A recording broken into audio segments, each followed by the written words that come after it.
maintenant, troisième point qui m'amène vers la conclusion, donc la question de l'organisation de la... il va me rester, je pense, 10-15 minutes.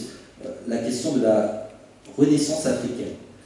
Là encore, c'est un vaste débat. C'est un concept qui avait été créé ou formulé pour la première fois en 1906. C'est un étudiant sud-africain qui s'appelait Kingsley Isaka-Seme, qui venait de recevoir son diplôme de l'Université de Columbia et qui avait fait un discours dans lequel il expliquait que l'Afrique doit se régénérer, c'est-à-dire qu'elle doit, dans l'idée de régénération, qui était plus le terme utilisé à cette époque-là, il y a l'idée que l'Afrique doit reconstituer son tissu social, son tissu culturel, son tissu économique, son tissu politique, son tissu spirituel. Donc régénérer, se régénérer et donc opérer une révolution. Alors, cette révolution, je pense qu'elle doit s'appuyer sur une capacité à sortir de l'eurocentrisme, c'est-à-dire une capacité à penser le monde, à penser la place de l'Afrique autrement qu'en tant que rapport à l'Europe ou rapport à l'autre. Je crois qu'il y a un besoin, une nécessité de se replier sur les priorités africaines plutôt que sur les priorités qui permettraient à l'Afrique d'être dans des partenariats entre guillemets gagnant-gagnant. Cela est d'autant plus important que nous voyons, nous constatons chaque jour, en tout cas personnellement je le constate chaque jour, il y a une jeunesse africaine qui existe, il y a une jeunesse africaine qui est extrêmement ambitieuse et au niveau politique il y a énormément de frilosité. Au niveau des élites dirigeantes, il y a énormément de frilosité. Et souvent cette frilosité se base sur le fait que l'Afrique doit être développée par l'extérieur, c'est-à-dire par les autres. En fait, c'est l'inculturation de cette idée que on ne peut pas se développer par nous-mêmes, c'est aux autres de nous développer. Et cela, je pense, renvoie à la manière dont on conçoit cette notion de développement comme étant celle d'un retard à rattraper.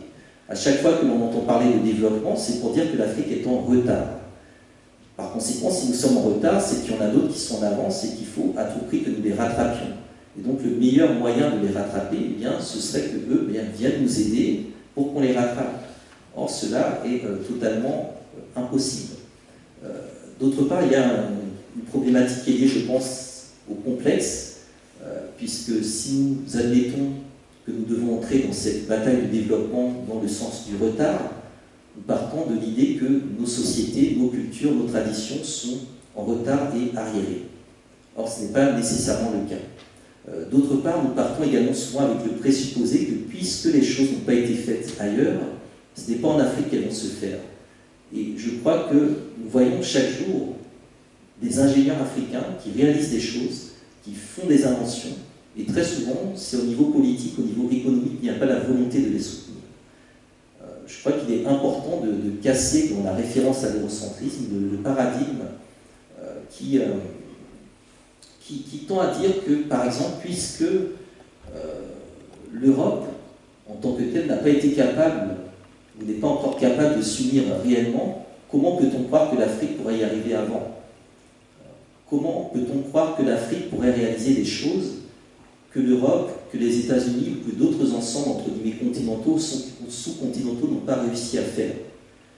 Donc je crois qu'il faut sortir de cette logique de complexe et entrer vraiment dans le cœur du sujet en réfléchissant sur pourquoi cette notion de développement favorise justement le sous-développement. C'est le développement du sous-développement. Ce sont des points qui ont été discutés dans les années 70, qui sont revenus au bout du jour dans les années 90-2000. L'un des ouvrages qui avait fait fureur à cette époque-là, c'était Axel Kabou, Si l'Afrique refusait le développement. En tout cas, il y a une nécessité de réfléchir sur quel type de développement nous voulons et par quel procédé nous voulons aller vers ce développement. Parce que les autres ensembles continentaux se sont très souvent développés sur l'exploitation du continent africain. Or, l'Afrique, dans le rapport de force actuel, ne peut pas se développer sur l'exploitation de quiconque. Par conséquent, il faut arriver à trouver un levier de réajustement, un levier de rupture, et la diaspora, ici, a un rôle très important sans doute à jouer sur la capacité à réfléchir à ce levier, à créer des fonds, à créer des opportunités pour permettre l'émergence dans quelques espaces africains de politiques de développement endogènes et viables et solidaires surtout. Donc là, c'était un peu l'esprit des deux citations qui sont ici de Walter Rodney et de Jean-Marc Ella, un sociologue camerounais. Alors, donc ici, quelques propositions. Alors, des propositions, en fait, il y en aurait une cinquantaine, une centaine, il y en aurait beaucoup à faire. Ici, j'en ai juste retenu quelques-unes qui me semblent importantes, en tout cas, à discuter. La première, c'est de former une école d'économie politique panafricaniste pour une analyse critique de la stricte neutralité scientifique afin de créer une rupture systémique. Ce concept de stricte neutralité scientifique, c'est Joseph Kizerbo qui l'avait établi, en soulignant que la neutralité scientifique n'existe pas. Elle n'existe pas en particulier dans les questions de développement, dans les questions d'économie. Ce qu'il faut savoir, c'est que très souvent, dans les universités, notamment les universités françaises, au moment des indépendances africaines, ou ce qu'on appelle indépendance africaine, tous les programmes qui étaient des programmes d'études coloniales, chapeautés par ces universités, ont été transformés et ils sont réapparus sous le label d'études en développement, les études de développement, les programmes de développement. Par conséquent, ces programmes, ces études de développement reprennent en fait le paradigme colonial et ne sont pas neutres. Il faut le savoir, si vous croyez en tant qu'étudiant à la neutralité scientifique, c'est que vous croyez au Père Noël. Il n'y a pas de neutralité scientifique. La science, elle est dirigée dans des intentions politiques. C'est d'autant plus vrai que les universités françaises, dont je dis toujours qu'elles ne sont pas adaptées aux défis qui se posent à la jeunesse africaine, fonctionnent de plus en plus sur un modèle néolibéral qui fait que lorsqu'on cherche à recruter, notamment des enseignants, on ne cherche pas à les recruter pour la qualité de leur savoir, notamment en études africaines, mais pour la qualité des financements, le montant des financements qu'ils pourraient rapporter. Et là, nous voyons certains chefs d'État africains prêts à financer des programmes d'études africaines du moment que le résultat de ces études va dans le sens de ce qu'ils prônent à leur niveau. Donc il y a cette nécessité de créer cette école politique panafricaniste pour créer une rupture systémique et mettre en place un réel système alternatif à ce qui se produit malheureusement sur le continent africain dans un certain nombre de laboratoires. Deuxièmement, je crois la nécessité d'établir un agenda des besoins sociaux, des moyens de les assouvir, dans le cadre d'un contrôle endogène des facteurs internes et externes de développement. Le contrôle des facteurs internes et externes de développement, en fait, c'est la traduction économique ou développementaliste de ce que j'appellerais la souveraineté. Vous êtes souverain à partir du moment où vous contrôlez les facteurs internes et externes de votre développement. C'est ça la souveraineté en termes économiques, en termes de politique de développement économique. Je contrôle à la fois mon marché interne et je contrôle en même temps les conditions de mon commerce extérieur. Troisième point, cristalliser les forces progressistes du continent et de la diaspora dans une organisation politique en prévision du rapport de force. Parce qu'effectivement, il y a déjà un rapport de force qui est très ancien sur le continent africain. Il y a des organisations qui ont été démantelées par le régime, qui ont conduit les gens soit en prison, soit en exil, soit dans un autre monde, qui font qu'aujourd'hui, il faut relancer ce type de bataille en ciblant des enjeux économiques. Pendant un certain temps, on a pensé que des pays comme le Cameroun, le Tchad, le Bénin et le Burkina Faso allaient s'allier sur la question du coton pour défendre notamment leurs intérêts vis-à-vis des multinationales et vis-à-vis de la bourse de Chicago et de Toronto pour les produits miniers concernant d'autres ensembles africains. Donc il faut nécessairement aller vers des coordinations, des coalitions qui soient à la fois économiques et politiques pour affronter ce rapport de force, parce que ce qui est en face est également économique et politique. Lorsque Total négocie quelque chose, l'Élysée est derrière. Donc derrière le pouvoir économique, c'est le pouvoir politique qui est bien présent. La première visite d'un Premier ministre français, par exemple, au Nigeria, c'était François Fillon en 2009, et c'est à la demande de Total, parce qu'il y avait des problèmes de piraterie dans le golfe du Guinée. Donc on voit bien que l'économique est sous-tendu par le politique. Donc il faut également que dans la réponse panafricaniste, dans la conception d'un développement du continent africain, les liens économiques et politiques soient coordonnée et structurée par rapport à cette logique de rapport de force. Quatrième point, Bureau panafricain des ressources humaines et des migrations pour bénéficier des compétences de la diaspora, parce qu'on a tendance à dire que nous, en tant qu'Africains, nous sommes très souvent très compétents, nous pouvons obtenir les meilleurs diplômes, nous pouvons sortir des meilleures universités à titre individuel, mais lorsqu'il s'agit de créer quelque chose de collectif, c'est beaucoup plus compliqué. Et si vous suivez l'actualité, vous voyez que les médias se désolent du fait que Tidjane Thiam, un ancien universitaire qui a fait ses études en France, devienne patron du Crédit Suisse et que la France n'ait pas été en mesure de récupérer un génie qu'elle a elle-même formé. On pourrait citer le cas d'autres figures qui sont passées par la France et qui, dans bien des cas, ont été amenées à servir des intérêts et qui, je pense, s'ils avaient été approchés dans une logique panafricaniste, auraient pu reconsidérer leur position. Donc, ça, c'est également tout un travail de coordination, de structuration, de proposition qui doit être fait. La Ligue panafricaine s'inscrit dans ce réseau. Il y a d'autres associations africaines en France qui travaillent également dans cette dynamique. Donc, ce sont des choses qui sont en train d'être faites. Donc, ce n'est pas du tout utopique. Le cinquième point, lancer des simulations et des expériences locales et globales de monnaie alternative inspirées du fonctionnement de l'informel, donc ce qu'on appelle finalement l'économie réelle, et des fonds provenant de la diaspora. Ce point il est assez important parce que lorsqu'on analyse les économies africaines, si on prend par exemple le cas des pays anciennes colonies françaises, ce sont des analyses qui sont biaisées. D'une part, il faudrait quasiment doubler les chiffres de ces économies africaines, puisqu'on sait qu'au moins 50% de nos ressources sont dans le trésor, dans les coffres du trésor français. Donc, les économies africaines qui dépendent par exemple du franc CFA, ce sont des économies qui marchent que sur une jambe dans le meilleur des cas. Donc on imagine que si ces économies avaient leurs deux jambes, elles seraient davantage dynamiques et seraient beaucoup plus fortes. D'autre part, la question du franc CFA, vous voyez souvent des experts, des doyens de facultés de sciences économiques intervenir sur les plateaux, défendre le CFA, dire que c'est une bonne monnaie, etc. Bon. En soi, une monnaie commune, nous ne sommes pas contre. Le projet panafricaniste s'inscrit dans une monnaie commune. Mais ce qui compte, c'est le contrôle de cette monnaie commune. Parce que c'est celui qui contrôle la monnaie qui détermine finalement la politique économique et commerciale. Or, très souvent, on dit que le franc CFA permet aux anciennes colonies françaises d'échanger entre elles, de commercer, mais dans le même temps, les mêmes analystes qui disent cela se désolent du fait que le commerce intra-régional dans la partie ouest africaine ne dépasse pas les 10%. Alors que, par exemple, au niveau de l'Union européenne, où il y a également cette monnaie unique, il est de 75%. Et ce qui pêche, c'est le fait que chaque État africain dépendant du CFA, eh bien, il dépend tout simplement de Paris. Son principal partenaire commercial, ce n'est pas le pays voisin, c'est Paris.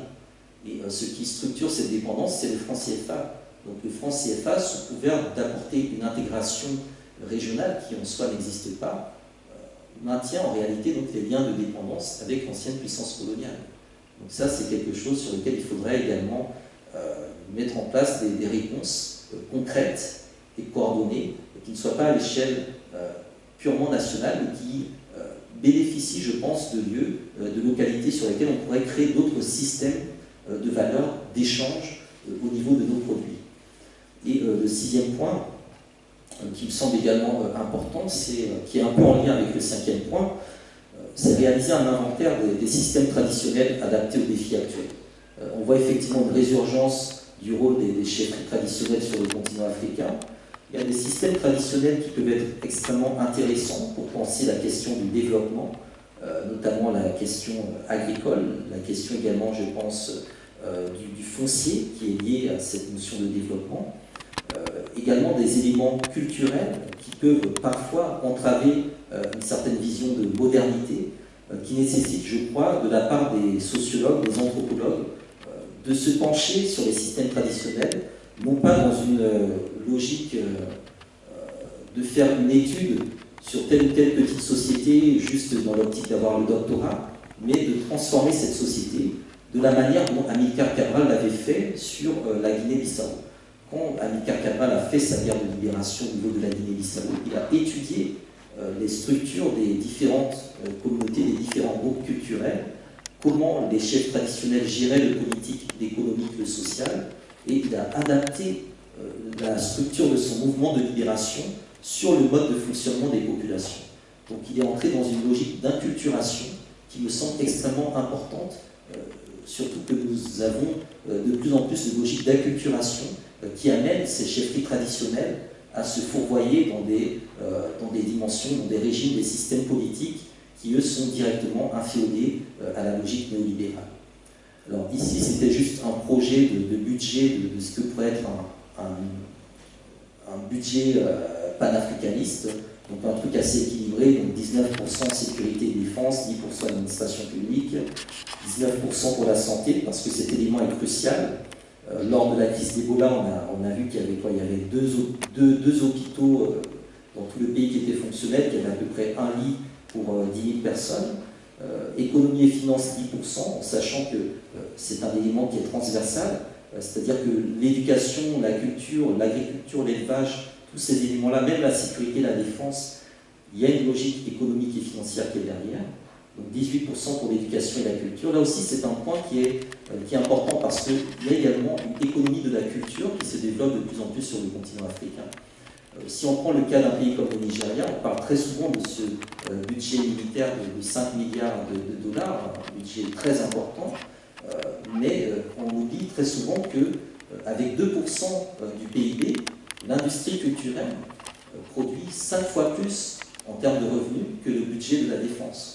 Donc la culture, si elle est orientée de manière intelligente, si on arrive à ponctionner l'informel sans tuer l'informel, à mettre en place des réseaux et surtout à régler les problèmes, je pense, de corruption et de déperdition des fonds, il est possible d'arriver à des budgets équilibrés, ambitieux, intéressants, qui permettent de projeter nos économies vers une logique de développement. Il y a également un petit tableau donc, avec ce que j'appelle des secteurs protégés prioritaires, des secteurs non protégés qui seraient entre guillemets ouverts notamment au secteur privé. Donc dans le prioritaire, donc, il y a bien évidemment forêt, chasse, agriculture, élevage, pêche et sylviculture parce que cela correspond à la grande réalité de nos populations sur le continent africain, mines et énergie, transport, poste et télécommunications, donc les infrastructures, la question des codes miniers, banque et système monétaire également, la question des mécanismes bancaires à l'échelle continentale et panafricaine, la question du commerce extérieur également qui doit être un élément prioritaire et qui renvoie donc à la nécessité de se poser la question de comment récupérer le contrôle des ports africains, des terminaux portuaires qui pour la plupart sont dépendants d'intérêts étrangers. Donc, en conclusion, donc là il y a un tableau qui montre en fait deux lectures assez différentes, une qui est née de ce que j'appellerais donc le tribalisme, et l'autre qui renvoie donc précisément au panafricanisme. Donc ce sont des termes qui se répondent, donc la notion de prédation qui est très inscrite dans cette logique tribaliste, qui doit être réglée par un travail sur la réparation, donc ce qui a été prélevé, ce qui a été pillé, ce qui a été cassé doit être réparé. Également le concept de continent pauvre qui doit être opposé à cette idée de continent riche, sans pour autant tomber dans la caricature qui peut être faite dans les médias sur l'Afrique, Nouvelle Eldorado, relais de croissance, etc. La notion de propriété également, qui renvoie à celle de la restitution, notamment à la nécessité de mener des réformes agraires dans une grande partie du continent africain aujourd'hui, et également de contrer le fait que la plupart des terres arables qui sont présentes sur le sol africain sont en train d'être tournées vers des objets qui ont des répercussions économiques et sociales très graves sur les populations. Notion d'accaparement, notion de redistribution, notion de développement, notion d'orientation, concept de croissance, concept d'équilibre. Concept d'équilibre est extrêmement important parce qu'on peut considérer qu'aujourd'hui que l'Afrique a toutes les ressources démographiques, matérielles, même culturelles, pour être autonome et autosuffisante. On sait qu'un territoire comme la République démocratique du Congo, géré de manière intelligente, pour des intérêts continentaux, peut nourrir l'intégralité du continent africain. Donc, quand on parle de développement, il faut davantage réfléchir à la notion d'orientation et d'équilibre. Le développement du continent africain, c'est la capacité de l'Afrique à retrouver son équilibre. Ce n'est pas la capacité de l'Afrique à nourrir une croissance mondiale, ce n'est pas la capacité de l'Afrique à fabriquer des bombes atomiques, des fusées, etc. C'est la capacité de l'Afrique à retrouver son équilibre vis-à-vis notamment de son histoire. Donc c'est toute la dimension du panafricanisme de retrouver cet équilibre historique. Donc, concept de dépendance, autosuffisance qui avait été évoqué par Nyerere, de dette, d'autofinancement. Là encore, on a les capacités de lever des fonds immenses sur le continent africain. Il y a de l'argent, il y a des ressources. Néanmoins, il s'agit maintenant de réorienter toutes ces ressources.